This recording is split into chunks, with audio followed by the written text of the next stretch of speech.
Thursday, our show will originate from JB's Poorhouse in Hermitage. If you're out in that area, that is a beautiful place to watch a bunch of games with a great TV setup. You'll see the commercial later in the show, but make plans to join us. We're going to have some fun. This is a fun time. It's hard, even for the NCAA, to screw up this tournament. And with that in mind, we say hello to Knoxville sports talk show host extraordinaire, Tony Basilio. Tony, how you doing? That's what they call him. George, great to visit with you. What an incredible sports week. Oh, it is absolutely the best. And so, we were kind of reminiscing about stuff in the 80s and all that kind of stuff before you came on. Is there one moment for you that stands out above everything from this fabulous tournament? You mean like all time? All time. Yeah. Well, when I was a kid, I was a senior in high school and Villanova won it. Oh, yeah. They were the last 8 seed, and they did it shooting 76% from the field. And they, in a game against Georgetown, and they had to convert in the last minute to win the game. I mean, that's how good that Villanova team was. That's how good college basketball used to be. And so that's under the current format. And Nova's the last 8 seed to win it all. So I'm going to go with that. And then in terms of heartbreak, again, I'm back to Philadelphia schools. I grew up a huge Temple fan because they were kind of the underdog to Villanova and the other schools. And I loved John Chaney back in the day. Rick Barnes plays a lot like John Chaney, although Chaney used the matchup zone, but it was all defense and toughness first. And the year in 1987, they lost to Duke. I was a freshman at Tennessee, and I went outside after watching the game in Hess Hall and took like a 3-mile walk and just couldn't believe what I just witnessed. I was just I could still picture that day. There's something finite about getting beat in that tournament. There's something that feels extremely fatal about it. It's a brutal feeling when your team gets eliminated in that tournament. And here in recent years in Knoxville, boy, do we know that. You brought up one of the great moments from the 80s because Georgetown, for about a 3-year period in what was called Hoya Paranoia under John Thompson and, of course, Patrick Ewing, it was a shock that Villanova could hang with them. And you're right, it took a second half of shooting that was totally out of their minds. What a great, that's a 30 for 30 right there. Villanova's run to the title. The Big East back then, George, that's when they had 3 teams right in that same era, when they had 3 teams from the same conference in the Final Four. That right there, it's kind of what the SEC, the SEC this year has 13 and a half teams out of 16. I count Texas as half a team because you got to win through the play-in round if you want me to call you in the tournament. So I give them a half a vote there. It's almost like a loser point in hockey. You don't win unless you win. But that's just me. But man, the tournament is just so great all the way around. It's just so great. And hey, this Wofford team Tennessee's going to play Thursday night will be outmanned by Tennessee, but they will not be afraid. They came into Knoxville last year, and it was a ball game at halftime, and I fully expect them to play loose and to not be afraid of the Vols. These deals are scary when you're these big teams and you get a chance. You give these mid majors a chance because let's face it, kind of like in Hoosiers, that bucket's still 15 feet away on the foul line. The 3-point line is still the same distance. And if those teams make shots, they can beat somebody in one night.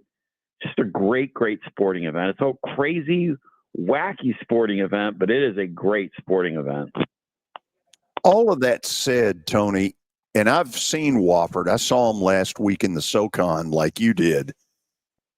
Tennessee's got a nice path to a second weekend. Wofford, either Utah State or UCLA, on paper, and admittedly they don't play on paper, Tennessee's better than any of the three. Oh, they're much better. And then, I mean, you take a UCLA who looks good on paper, but they're 22-10. They lost last time out to Wisconsin by 16. They trailed by 27 in the Big Ten tournament. This is not a vintage UCLA team.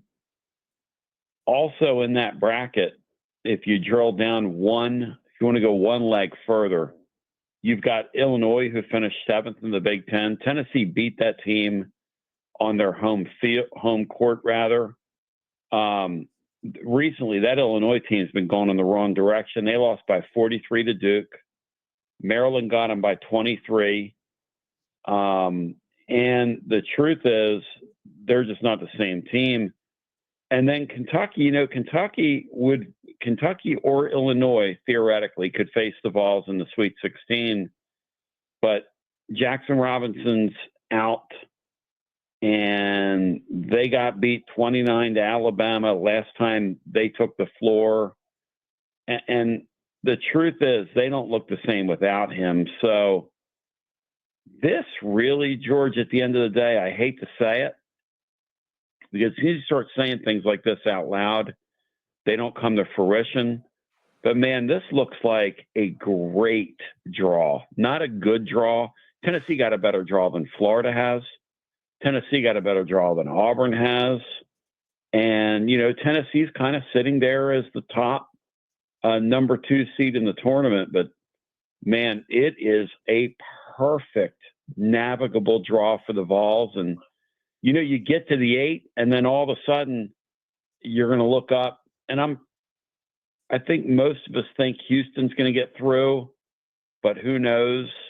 Tennessee and Houston, I'll tell you what, if that comes to pass for the right to get to the national semifinal, I would say pre-medicate would be my advice, because that would be one war on a basketball court. So let me get some of your thoughts on a couple of SEC teams.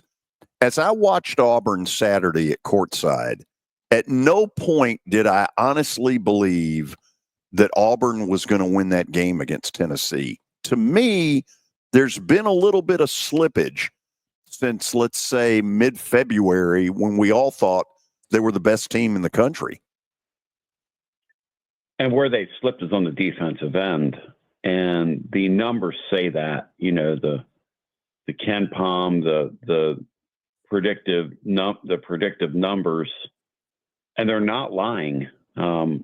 Auburn, look, when you're as good as they are offensively, it's hard to defend. They remind me of that Tennessee team that had Grant and Admiral going into the tournament. And those teams, when you're that good on offense, it's hard to maintain it on the defensive end. And I just believe that, this Auburn bunch peaked. I think they're a different team than they were 6 weeks ago. What's the number? 4 of their last 5 they've lost, whatever the number is. They just don't look the same. They're not playing the same. And, interestingly enough, they did so much this year, George, that in the Ken Palm era, Ken Palm tells us that's Tennessee's best win as a program in the Ken Palm era. That win for the Vols Saturday in the SEC semifinal. Yeah. Hey, I want to get you to react to one thing. I've hogged this, and I apologize. I'll turn it to Kelly here in a minute. Patino yesterday on McAfee's show talked about that he has been lobbying the Big East to try to find a merger with the ACC in basketball. Give me some thoughts on that. Look, I think they ought to untangle all these football leagues. And I think they ought to go back to having their own basketball leagues. I think this is silly. It's absurd. It's stupid. It makes no sense. Basketball leagues ought to be geographical. Let the football leagues do whatever it is they're doing. Why would you punish the softball team and from UCLA and make them travel halfway around the world to play a 3-game series over the weekend somewhere? Why would you do that? That's never made any sense to me. So if you can come up with other alignments in some of these other leagues, I think that's a great idea. Look, Pitino is a smart guy. To me, he's the best coach alive. To me, I would love to see, because I'm a Duke hater from back in the day. I hate Duke morning, noon, and night. And I think Coach K is a fake, a fraud, and a phony, a hypocrite, a liar, and a thief. But anyway, I'm just trying to sugarcoat it. At some point, I'll give it to you straight. But in terms of, I would love to have seen Rick Pitino, one of my great what ifs. And it would not have been kind to my alma mater, the University of Tennessee. But what if he would have stayed at Kentucky all those years? Oh, my God. And he left to take that. I think he left to take the Knicks job at one point. Celtics job. Or the Celtics job. You're right. When he left to take that Celtics job. That's right. When he left to take the Celtics job, George, they could have had Coach K's run there through the 90s. I really believe that. It's hard to disagree with that. Kelly, I've hogged it. I apologize. Okay. Go. I was enjoying listening, so I was good with that. So, Tony, how you doing, man? Kelly, I love you, man. How's my favorite former Eagle quarterback doing? Oh, gosh. I was there for a coffee drink, man. I wasn't there long. Nobody knows who I was. Nobody knows now. Who cares? You know? Nice attitude. Well, I mean, it's being truthful. So here's the deal. Like a couple of weeks ago, you said Jimmy Dykes was crazy with 15, but 14. How shocked were you? I know you said Texas was a half, but were you shocked that there were 14 SEC teams in? I think it's incredible. Yeah, I am shocked. Because you know what I thought? I thought those teams would have beaten up on each other. And Jimmy Dykes ended up being right about that, which, you know, and I'm wrong. I'll own that. But, man, what a weird year. Hey, I had Jerry Palm on today. He's all tore up over North Carolina getting into that tournament. And at some point, you know, I'm just like, Jerry, where you been, man? This thing is a made-for-TV show. And they've got a huge brand in the play-in game that's going to bring them some eyeballs when they take the floor. I mean, that's a reality here. But, yeah, the SEC, I would have thought that the Oklahomas of the world, the Georgias of the world, the Texas of the world a couple of those squads would have canceled each other out. And, hey, I throw it at you guys. How about Byington? How about Vanderbilt getting comfortably in that field? Not only making the field, but comfortably in that field. Pretty remarkable, guys, what the year the SEC had. You know, what you've really had, Kelly, is 2 or 3 coaches that you could have made a real strong case for Coach of the Year. No doubt. And suddenly maybe a 4th and golden.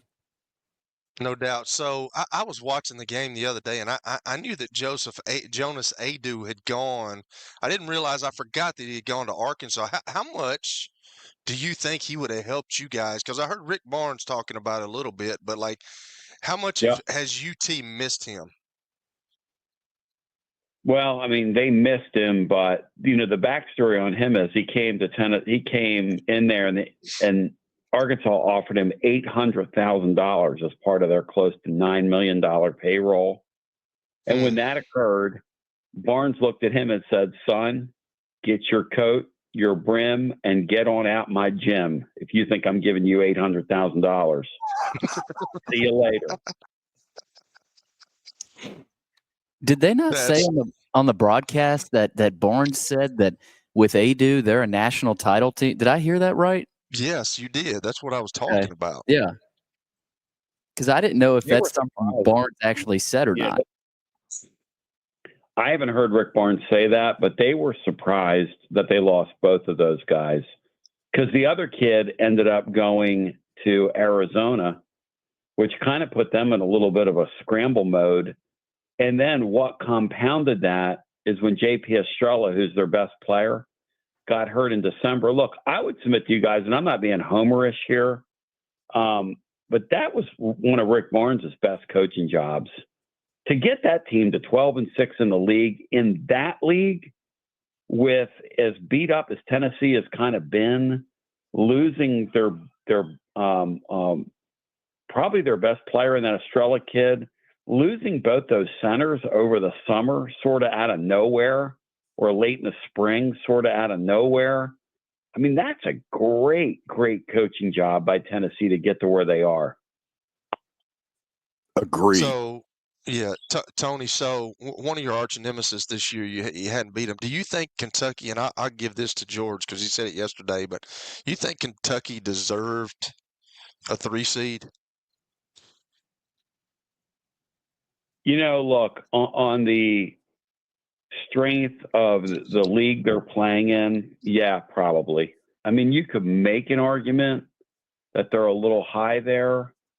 The thing about Kentucky is, guys, I said today on the air, I'm going to say it again here. Tennessee does not want to see them in the Sweet 16. Now, I've got a sponsor that has, and this is what I love about living here, is you get to hear little stories like this. They've got a tote board where they count the days since Kentucky's been in the Sweet 16. And it's something, I don't know what the number is. It's something like 2,000 days, and they keep adding to it every, they'll add every day, like in like a sticky notes. They'll change and they put it on because they have Kentucky fans that work in this firm. And it's literally the greatest bit I've ever heard. And they do it every day to show these Kentucky people, this is how long it's been since you've been in the Sweet 16. Guys, it would be mildly amusing if Kentucky has to go 365 more days before they get back to the Sweet 16, because that galls those people. Tony, Jordan Gainey has been tremendous. And in that game against Florida, he kept them in that game. And from last year to this year, he looks like a totally different player. He has become, when Lanier is off or maybe not as good, giving you 20, which, Tennessee typically needs, Gainey has been there, to support him. How important is he to this team? And his improvement this year has been insane.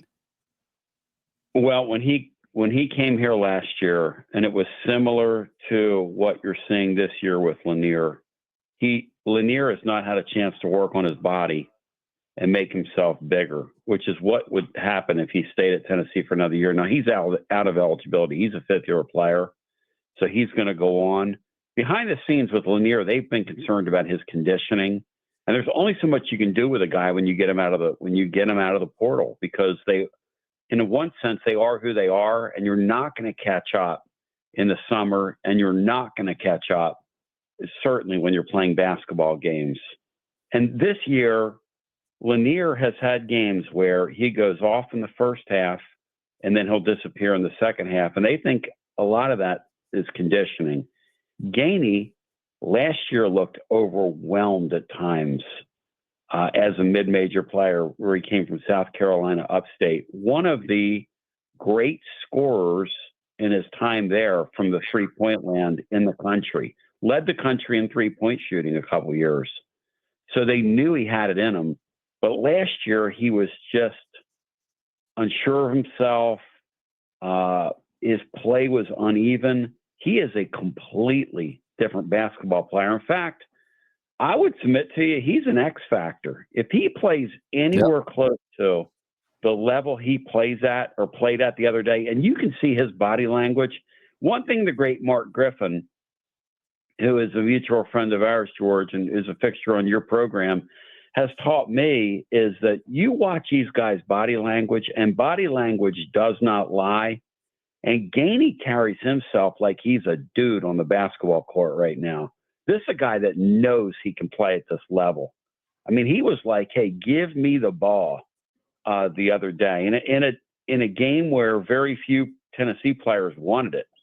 It's very impressive the season he's had.